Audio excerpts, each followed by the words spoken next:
मैं शनिवार की शाम ऑफिस से ही एक रात मायके में रुकने आ गई। सीमा दीदी भी 2 दिनों के लिए आए हुई थी। सोचा सबसे जी भर कर बातें करूंगी, पर मेरे पहुंचने के घंटे भर बाद ही रवि का फोन आ गया। मैं बाथरूम में थी, इसलिए मम्मी ने उनसे बातें करी। रवि ने फोन करके बताया है कि तेरी सास को बुखार आ गया है। कुछ देर बाद मुझे ये जानकारी देते हुए माँ साफ तौर पर नाराज नजर आ रही थी। मैं फौरन तमतमाती हुई बोली, अभी मुझे यहाँ पहुँचे 1 घंटा भी नहीं हुआ है कि बुलावा आ गया। सासू माँ को मेरी एक दिन की आज़ादी बर्दाश्त नहीं हुई और बुखार चढ़ा बैठी। क्या पता बुखार आया भी है या नहीं। सीमा दीदी ने बुरा सा मुंह बनाते हुए अपने मन की बात कही। मैंने जब आज सुबह सासू माँ से यहाँ एक रात रुकने की इजाज़त मांगी थी, तभी उनका मुंह फूल गया था। दीदी तुम्हारी मौज है, जो सास ससुर के झंझटों से दूर अलग रह रही हो। मेरा मूड पल पल खराब होता जा रहा था। अगर तुझे इन झंझटों से बचना है तो तू अपनी सास को अपनी जेठानी के पास भेजने की जिद पर अड़ जा। सीमा दीदी ने वही सलाह दोहरा दी जिसे वे मेरी शादी के महीने भर बाद से देती आ रही हैं। मेरी तेजतर्रार जेठानी के पास न सासू माँ जाने को राजी है और न बेटा भेजने को। तुम्हें तो पता ही है, पिछले महीने सास को जेठानी के पास भेजने को मेरी जिद से खफा होकर रवि ने मुझे तलाक देने की धमकी दे दी थी। अपनी माँ के सामने उनकी नज़रों में मेरी कोई वैल्यू नहीं है। दीदी, तू रवि की तलाक देने की धमकियों से मत डर, क्योंकि हम सबको साफ दिखाई देता है कि रवि तुझ पर जान छिड़कता है। सीमा ठीक कह रही है, तुझे रवि को किसी भी तरह से मनाना होगा। तेरी सास को दोनों बहुओं के पास बराबर बराबर रहना चाहिए। माँ ने दीदी की बात का समर्थन किया। मैंने गहरी सांस छोड़ते हुए कहा, माँ, फिलहाल मुझे वापस जाना होगा। पागलों जैसी बात न कर, माँ भड़क उठी। तू जब इतने दिनों बाद सिर्फ एक दिन को बाहर निकली है तो यहाँ पूरा आराम करके जा। माँ, मेरी जिंदगी में आराम करना कहाँ लिखा है। मुझे वापस जाना ही पड़ेगा, कह अपना बैग उठाकर मैं ड्राइंग रूम की तरफ चल पड़ी। शिखा, तू इतना डर क्यों रही है? देख, रवि ने तेरे फौरन वापस आने की बात एक बार भी माँ से नहीं कही है। दीदी ने मुझे रोकने को समझाने की कोशिश शुरू की। दीदी, अगर मैं नहीं गई तो इनका मूड बहुत खराब हो जाएगा। तुम तो जानती ही हो कि ये कितने गुस्से वाले इंसान हैं।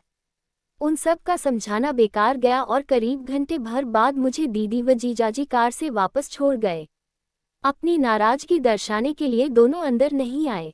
मुझे अचानक घर आया देख रवि चौंकते हुए बोले, अरे, तुम वापस क्यों आ गई हो? मैंने तुम्हें बुलाने के लिए थोड़े ही फोन किया था। मेरे लौट आने से उनकी आंखों में पैदा हुई खुशी की चमक को नज़रअंदाज करते हुए मैंने शिकायत की, मुझे एक दिन भी आपने चैन से अपने मम्मी पापा के घर नहीं रहने दिया। क्या एक रात के लिए आप अपनी बीमार माँ की देखभाल नहीं कर सकते थे? सच कह रहा हूँ कि मैंने तुम्हारी मम्मी से तुम्हें वापस भेजने को नहीं कहा था। वापस बुलाना नहीं था तो फ़ोन क्यों किया? फ़ोन तुम्हें सूचना देने के लिए किया था, स्वीट हार्ट। क्या सूचना कल सुबह नहीं दी जा सकती थी? मेरे सवाल का उनसे कोई जवाब देते नहीं बना। उनके आगे बोलने का इंतजार किए बिना मैं सासू माँ के कमरे की तरफ चल दी। सासू माँ के कमरे में घुसते ही मैंने तीखी आवाज में उनसे एक ही सांस में कई सवाल पूछ डाले। मम्मी जी, मौसमी बुखार से इतना डरने की क्या जरूरत है? क्या एक रात के लिए आप अपने बेटे से सेवा नहीं करा सकती थी? मुझे बुलाने को क्यों फोन कराया आपने? मैंने एक बार भी रवि से नहीं कहा कि तुझे फोन करके बुला ले। इस मामले में मेरे ऊपर चिल्लाने की कोई जरूरत नहीं है। बहू, सासू माँ फौरन मुझसे भिड़ने को तैयार हो गईं। इनके लिए तो मैं खाना साथ लाई हूँ। आपने क्या खाया है? मैं सुबह जो दाल बनाकर, मेरा मन कोई दाल वाल खाने का नहीं कर रहा है, उन्होंने नाराज लहजे में जवाब दिया। तो बाजार से टिक्की या छोले भटूरे मंगवा दूं? बेकार की बातें करके तू मेरा दिमाग मत खराब कर बहू। सच में मेरा दिमाग खराब है, जो आपकी बीमारी की खबर मिलते ही यहाँ भागी चली आई। जिस इंसान के पास इतनी जोर से चिल्लाने और लड़ने की एनर्जी है, वह बीमार हो ही नहीं सकता है। मैंने उनके माथे पर हाथ रखा तो मन ही मन चौंक पड़ी, क्योंकि मुझे महसूस हुआ मानो गरम तवे पर हाथ रख दिया हो। तू मुझे और ज्यादा तंग करने के लिए आए है क्या? देख, मेरे ऊपर किसी तरह का एहसान चढ़ाने की कोशिश मत कर। उनकी तरफ से पूरा ध्यान हटाकर मैं रवि से बोली, आप खड़े खड़े हमें ताड़ क्यों रहे हो? गीली पट्टी क्यों नहीं रखते हो मम्मी जी के माथे पर? इन्हें तेज बुखार है। मैं अभी गीली पट्टी रखता हूँ, कह वे हड़बड़ाए से रसोई की तरफ चले गए। मैं आपके लिए मूंग की दाल की खिचड़ी बनाने जा रही। मैं कुछ नहीं खाऊंगी, मेरे लिए तुझे कष्ट करने की जरूरत नहीं है। वे नाराज ही बनी रही। मैं भी फौरन भड़क उठी, आपको भी मुझे ज्यादा तंग करने की जरूरत नहीं है। पता नहीं मैं क्यों आपके इतने नखरे उठाती हूँ।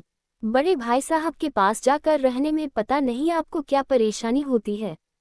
तू एक बार फिर कान खोल कर सुन ले कि यह मेरा घर है और मैं हमेशा यही रहूंगी। तुझसे मेरे काम न होते हों तो मत किया कर।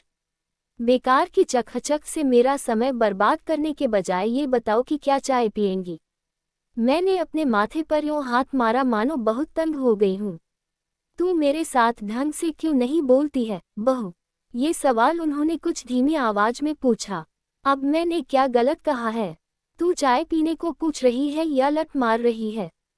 आपको तो मुझसे जिंदगी भर शिकायत बनी रहेगी। मैं अपनी हंसी नहीं रोक पा रही थी, इसलिए तुरंत रसोई की तरफ चल दी।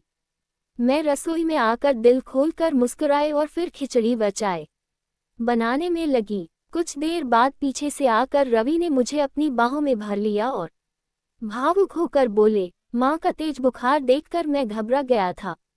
अच्छा हुआ जो तुम फौरन चली आई। वैसे वेरी सॉरी कि तुम एक रात भी मायके में नहीं रह पाए। तुमने कब मेरी खुशियाँ की चिंता की है जो आज सॉरी बोल रहे हो? मैंने उचक कर उनके होठों को चूम लिया। तुम जबान की कड़ी हो पर दिल की बहुत अच्छी हो। मैं सब समझ रही हूँ। अपनी बीमार माँ की सेवा कराने के लिए मेरी झूठी तारीफ करने की तुम्हें कोई जरूरत नहीं है। नहीं, तुम सचमुच दिल की बहुत अच्छी हो। सच, बिल्कुल सच। तो कमरे में मेरे लौटने से पहले सो मत जाना। अपने प्रोग्राम को गड़बड़ कराने की कीमत तो पक्का मैं आज रात को ही वसूल करूंगी। मैंने उनसे लिपटकर फटाफट कई सारे चुंबन उनके गाल पर अंकित कर दिए। आजकल तुम्हें समझना मेरे बस की तो बात नहीं है। उन्होंने कसकर मुझे अपनी बाहों में भींच लिया। तो समझने की कोशिश करते ही क्यों हो? जाओ, जाकर अपनी मम्मी के पास बैठो, कह मैंने हंसते हुए उन्हें किचन से बाहर धकेल दिया। वे ठीक कह रहे हैं। महीने भर से अपने व्यवहार में आए बदलाव के कारण मैं अपनी सास और इनके लिए अनबूझ पहेली बन गई हूँ। अपनी सास के साथ वैसे अभी भी मैं बोलती तो पहले जैसा ही तीखा हूँ, पर अब मेरे काम हमेशा आपसी रिश्ते को मजबूती देने व दिलों को जोड़ने वाले होते हैं। तभी मैं बिना बुलाए अपनी बीमार सास की सेवा करने लौट आई। कमाल की बात तो यह है कि मुझ में आए बदलाव के कारण मेरी सासू माँ भी बहुत बदल गई हैं। अब वे अपने सुख दुख मेरे साथ सहजता से बांटती हैं। पहले हमारे बीच नकली व सती शांति कायम रहती थी, पर अब आपस में खूब झगड़ने के बावजूद हम एक दूसरे के साथ खुश व संतुष्ट नजर आती हैं। सबसे अच्छी बात ये हुई है कि अब हमारे झगड़ों व शिकायतों के कारण रवि टेंशन में नहीं रहते हैं और उनका ब्लड प्रेशर सामान्य रहने लगा है। सच तो यही है कि इनकी खुशियों व विवाहित जीवन की सुख शांति बनाए रखने के लिए ही मैंने खुद को बदला है। मम्मी और मेरे बीच हो रहे झगड़े में कभी अपनी टांग अड़ाए तो आपकी खैर नहीं। महीने भर पहले दी गई मेरी इस चेतावनी के बाद वे मंद मंद मुस्कुराते हुए हमें झगड़ते देखते रहते हैं।